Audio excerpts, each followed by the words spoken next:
और 2019 के जो 2 इलेक्शन हुए थे उसमें कोई ऐसा एक मजबूत नेशनल अलायंस नहीं दिखा था जो बीजेपी को सीधे सीधे चैलेंज कर सके। तो कांग्रेस को बीजेपी को हराने के लिए अलग अलग स्टेट्स में अपना बहुत कुछ दांव पे लगाना पड़ेगा। और ऐसा लगता नहीं है कि कांग्रेस जो है वो इस किसी मूड में है कि वो नरेंद्र मोदी के खिलाफ नीतीश कुमार जैसे किसी ऐसे चेहरे को कि जिसकी जो मान्यता हो वो दूसरी पार्टियों में स्वीकार हो, इसकी कोई परीक्षा करना चाहती है। इसकी कोई संभावना दिखती नहीं। ममता बनर्जी ने वहां पे आके जो है और खासकर एक समुदाय विशेष से ये अपील भी की थी कि बीजेपी को हराने के लिए इनके खिलाफ खड़े हो। नमस्कार, मैं हूं आशुतोष वत्स और आप अभी हमें देख रहे हैं दिल्ली से। चर्चा टीवी इन दिनों दिल्ली में है।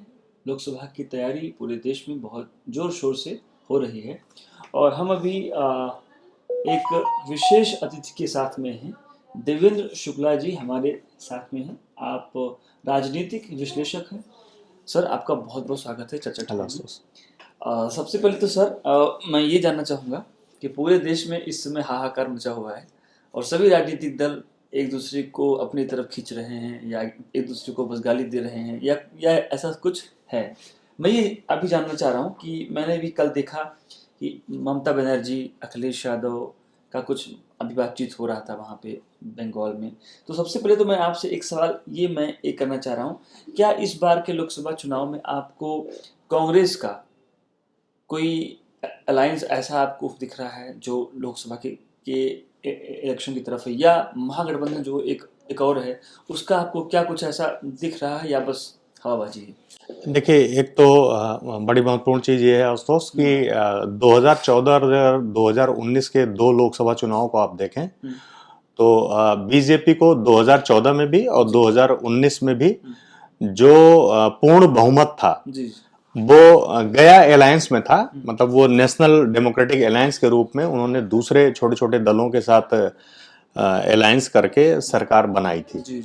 लेकिन अगर सीटों के लिहाज से हम बात करें कि उन्हें दोनों ही बार 2014 में भी और 2019 में भी अगर 543 में जो बहुमत का आंकड़ा है 272 का, वो उसको हाफ ए मेजॉरिटी मार्क को अपने दम पे वो क्रॉस करने में कामयाब रहे थे। तो अब और दूसरी चीज ये है कि 2014 की तुलना में 2019 में बीजेपी का जो खुद की जो बीजेपी की अपनी सीटें थी वो बढ़ के आई थी। बीजेपी ने 300 का जो मार्क है वो अपने दम पे ही क्रॉस कर लिया था। तो एक तो बहुत महत्वपूर्ण चीज ये है कि क्या बीजेपी दूसरे हाफ ए मार्क को अपने दम पे क्रॉस करने के बावजूद छोटे दलों के साथ अलायंस रखेगी कि नहीं। तो इस सवाल का बड़ा सीधा सा जवाब ये है कि बीजेपी किसी भी तरीके की कोई पॉलिटिकल चूक नहीं करेगी। वो अपने 2024 का जो उनका दावा है सरकार बनाने का, उसके लिए वो छोटे दलों के साथ, जिन छोटे दलों के साथ जिनके साथ वो अपनी विचारधारा या जिनके साथ वो अपना सामंजस्य बना पाते हैं उनके साथ जस का तस रखेंगे। और वो हो सकता है कि कुछ नए पॉलिटिकल प्लेयर्स को भी अलग अलग स्टेट्स में जहां पे वो खुद अपने दम पे नहीं है, जैसे नॉर्थ ईस्ट के इलेक्शंस में अभी आपने देखा कि त्रिपुरा में उन्होंने अपने दम पे सरकार बनाई है, नागालैंड में वो अलायंस के साथ हैं और दूसरी बात है कि मेघालय में भी वो एक अलायंस के साथ हैं। तो पॉलिटिकल जो ग्राउंड रियलिटी है उसमें बीजेपी जो है वो एक शार्प काइंड ऑफ पार्टी है। तो वो अपने जो छोटे साथ जो उनके छोटे प्लेयर्स हैं उनके साथ वो रीजनल पार्टीज को अपने साथ रखने की कोशिश करेगी। दूसरा ये है कि अब कांग्रेस के पास या विपक्षी पार्टियों के पास ऑप्शन क्या है। तो 2014 और 2019 के जो 2 इलेक्शन हुए थे उसमें कोई ऐसा एक मजबूत नेशनल अलायंस नहीं दिखा था जो बीजेपी को सीधे सीधे चैलेंज कर सके या जो एनडीए को चैलेंज कर सके। कि जैसे जो बड़े स्टेट से कि आपका जो वेस्ट बंगाल था, वहां ममता बनर्जी अपने अलग इलेक्शन लड़ रही थी। आंध्र में जो है वो वाईएसआरसीपी वो अलग एक पार्टी के रूप में था, टीआरएस एक अलग पार्टी के रूप में था। और साउथ के जो स्टेट्स हैं वहां पे केरल में जो है लेफ्ट वो अलग लड़ रहा था, ठीक, वो कांग्रेस के साथ किसी अलायंस में नहीं था। तो अब देखना ये है कि 10 साल की जो पॉलिटिकल रियलिटी है उसमें जब विपक्षी पार्टियों को ये समझ आ गया है कि वो अलग अलग रह के, ठीक, बीजेपी का मुकाबला नहीं कर सकते, तो क्या वो जैसे केरल में ये बड़ी, जिसे कहते हैं कि एक पॉलिटिकल पैराडॉक्स आप कह सकते हैं कि केरल में मुख्य विपक्षी दल के रूप में जो है वो लेफ्ट है और कांग्रेस वहां पे मुख्य विपक्षी दल के रूप में कांग्रेस है और वो लेफ्ट के खिलाफ वहां पे है। अच्छा। जबकि अभी आप त्रिपुरा का इलेक्शन देखें तो कांग्रेस ने वहां पे लेफ्ट से अलायंस किया था और ये लेफ्ट में कोई अंतर नहीं है, ये वहां का लेफ्ट और यहाँ का लेफ्ट ये दोनों सेम है। अच्छा।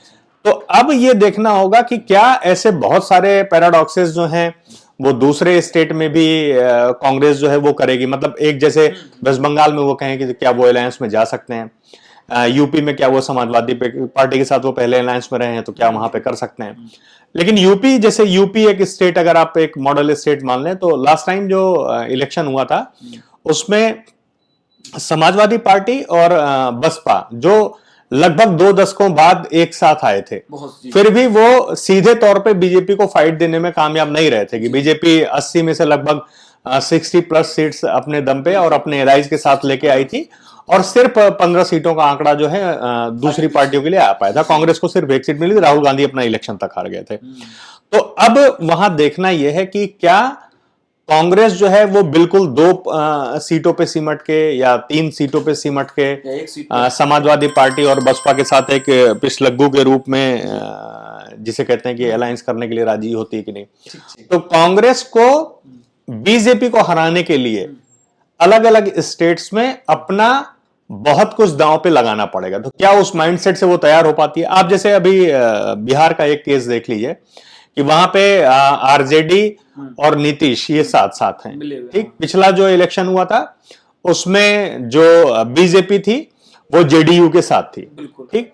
अब सवाल ये है कि क्या यही स्थिति जो है वो 2024 तक कायम रह पाती है और फिर वहां पे कांग्रेस क्या स्टैंड लेती है, ठीक। क्या आरजेडी और जेडीयू के अलायंस में वो एक बहुत छोटे जिसे कहते हैं 1 या 2 सीट के दावे पे अपनी दावेदारी करके और अपने को समझा के वो रह पाती कि नहीं।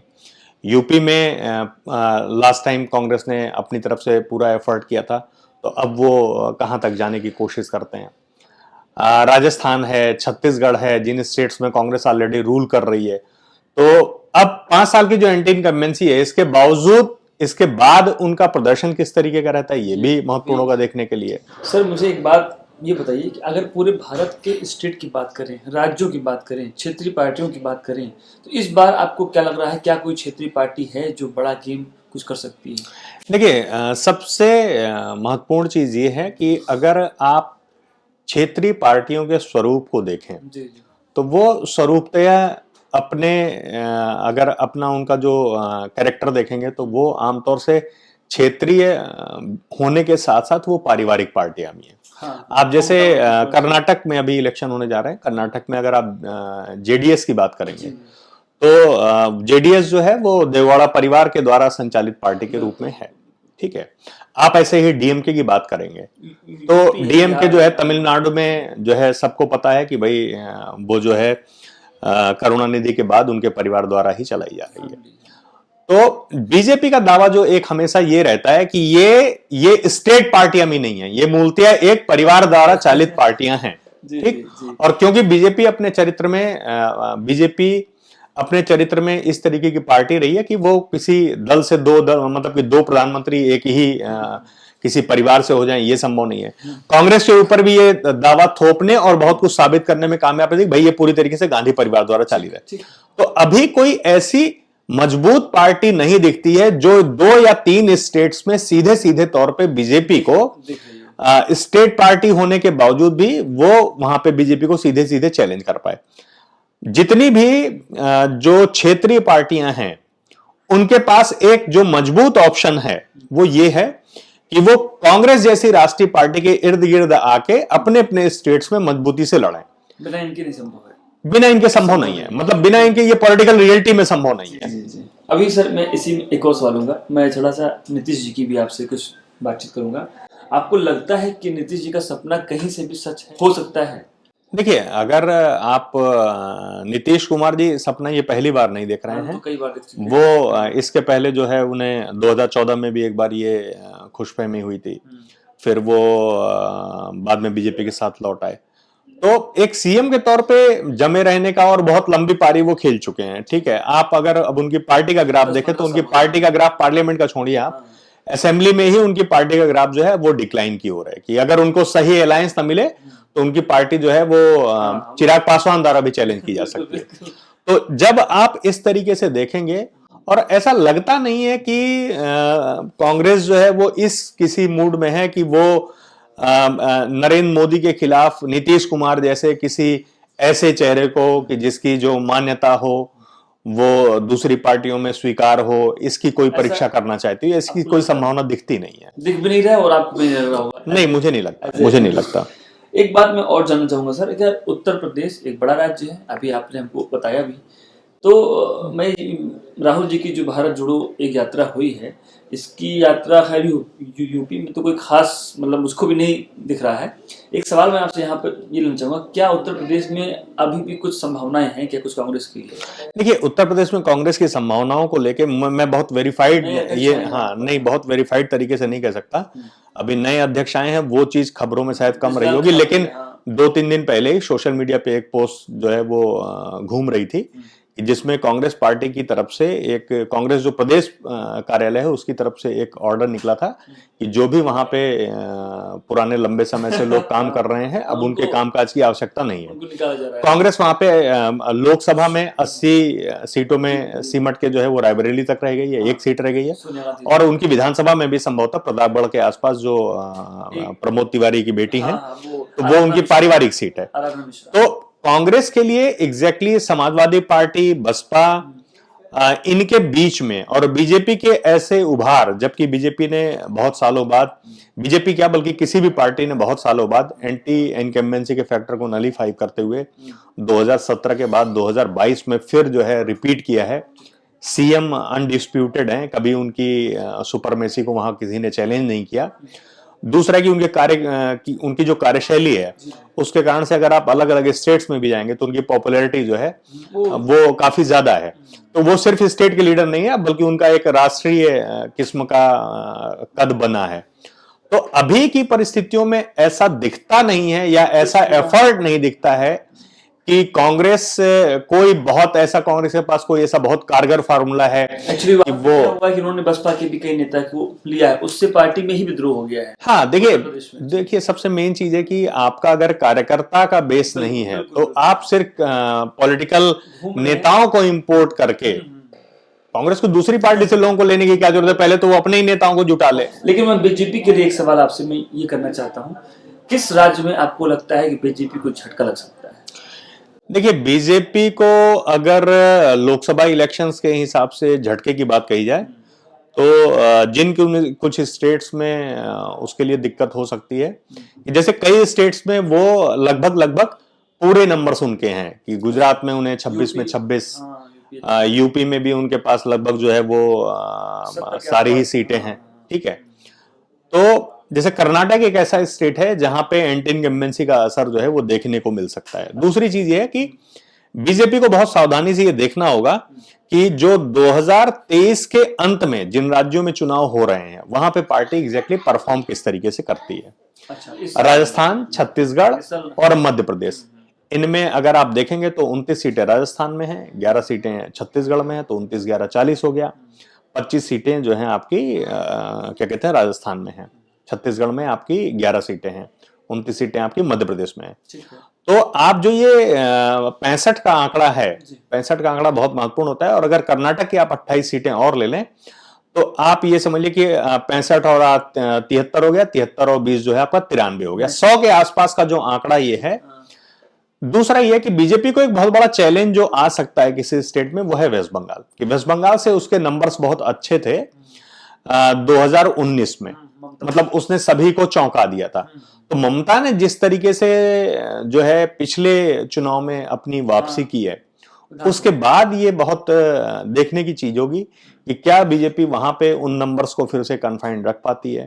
ठीक, तो मेरे विचार से वेस्ट बंगाल, कर्नाटक और जो अगले ये 3 स्टेट जिनमें विधानसभा के चुनाव होने हैं, यहाँ पे बीजेपी के प्रदर्शन और उसकी सीटों में जो है वो नजर रखने की चीज होगी। सर, ये अखिलेश यादव जी एक बड़े नेता हैं हमारे यहाँ उत्तर प्रदेश से, और महागठबंधन में पहले इनका था नाम, बट ये अभी 2 दिन से पहले की बात है, ये बंगाल गए। अभी वहाँ पे कुछ जो है कुछ पक रहा है। आपको अपने हिसाब से मैं एक सवाल ये जानना चाहता हूँ, क्या ममता बनर्जी, क्या अखिलेश यादव कुछ हैं यहाँ पर? देखिए, अगर आपको 2022 का जो विधानसभा चुनाव है यूपी का, वो वेस्ट बंगाल चुनाव के बाद हुआ था। हाँ, ठीक बात है। ममता बनर्जी ने वहां पे आके जो है, और खासकर एक समुदाय विशेष से ये अपील भी की थी कि बीजेपी को हराने के लिए इनके खिलाफ खड़े हो। वेस्ट बंगाल में जो है वो मुस्लिम वोट बैंक अच्छा माना जाता है। ममता को अनडिस्प्यूटेड तरीके से उनका समर्थन मिलता रहा है। तो जो ये एफर्ट देखा जा रहा है जो समाजवादी पार्टी का, क्योंकि समाजवादी पार्टी का वेस्ट बंगाल में ऐसा कुछ नहीं है, तो हो सकता है कि समाजवादी पार्टी 80 सीटों वाले स्टेट से आती है और ममता बनर्जी 40 एक तरीके से, हाँ, कि एक तरीके से महाराष्ट्र, यूपी और महाराष्ट्र के बाद जो आपका वेस्ट बंगाल है वो मेजर नंबर ऑफ सीट्स वाला स्टेट है, और वहां पे कंपैरेटिवली सीटें भी सबसे ज्यादा है। अगर तीसरी किसी बड़ी पार्टी की बात करें नेशनल लेवल पे, तो वो जो है आपके वेस्ट बंगाल से आई थी। तमिलनाडु भी लगभग उतनी ही सीटें रखता है। तो ये हो सकता है कि जो ये 80 और जो वहां का लगभग 40 का या 39 का कॉम्बिनेशन कह लीजिए, ये जो कॉम्बिनेशन है इसमें वो कुछ नया, कि ममता को हो सकता है कि वो कुछ बहुत बड़ी लीडरशिप के रूप में देख रहे हो और उसके बदले में ये चाहते हो कि भाई आप जो है यहाँ पे आए और जो कहते हैं हमारे लिए एक कैंपेनिंग का माहौल बनाए। तो देखिए, ये कॉम्बिनेशन, ये तरह तरह के कॉम्बिनेशन जो है अभी बहुत कुछ जिसे कहते हैं कि पॉलिटिकली भीतर खाने भी चल रहा होगा, जो हमें दिखता नहीं है सरफेस पे। तो अखिलेश यादव का ये एफर्ट वैसा ही है कि भाई ममता को वो कहीं ना कहीं अपना लुभाने की कोशिश करेंगे और ममता भी उसके बदले में कुछ ना कुछ उनके लिए करेंगी बेहतर। एक और सवाल लूंगा, साउथ का क्या अहम रोल रहेगा इस बार के चुनाव में? यहाँ पे आपने अभी नाम लिया था केसीआर वाईसीआर, तो क्या है मतलब तेलंगाना? देखिए, साउथ में जिन स्टेट, साउथ में लगभग सभी जगह पे बीजेपी अपने को जो है बड़ा अकेला सा पाती है कि उसके साथ कोई अलायंस भी नहीं करना चाहता, और दूसरा है कि वहां से उसको सीट्स भी नहीं आती हैं। अगर आप आंध्र और तेलंगाना को मिला के बात करें तो वो लगभग 42 सीटों का आंकड़ा होता है। फिर आप 42 में 28 सीटें और जोड़ लीजिए कर्नाटक की, तो ये 50 और 20 70 हो गया।